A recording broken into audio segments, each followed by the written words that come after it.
Hello, lovely ladies and gentlemen, and welcome back to the channel. For those of you who don't know me, my name is Mike, and I have been working pretty much exclusively within Pro Tools for the last kind of 10 years as a film composer, sound designer, and audio engineer. So I know a few things about Pro Tools.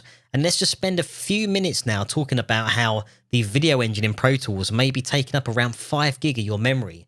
And if you're not using any video in a session, that engine does not need to be on.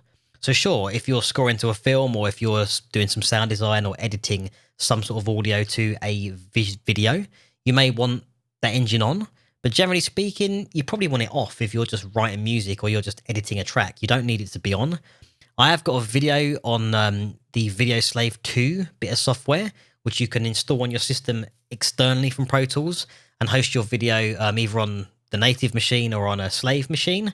That video is kind of going back a few years. There have been updates in the software, which I have not yet covered, but it's worth you guys checking that out if you wanted an external kind of solution, so to speak, as to not having to use the Avid VideoSlave engine.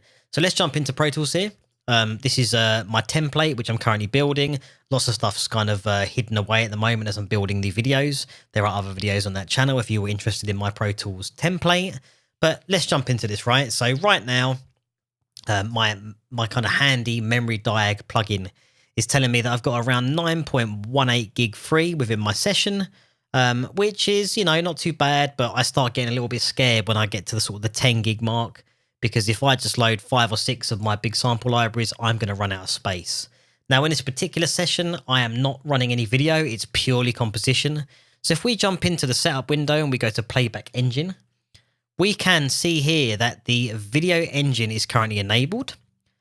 You can simply untick that and apply it. And very, very quickly, you'll see that just by doing that, I've gained around 4 gig back. I'm up to 13.96 gigabytes of free memory. Now, if I clear the dialog, and to be fair to Avid, this is not just going to be their video engine. There's going to be some few other things that have been running in the background, taking up some memory that I'm now clearing because it's not being used.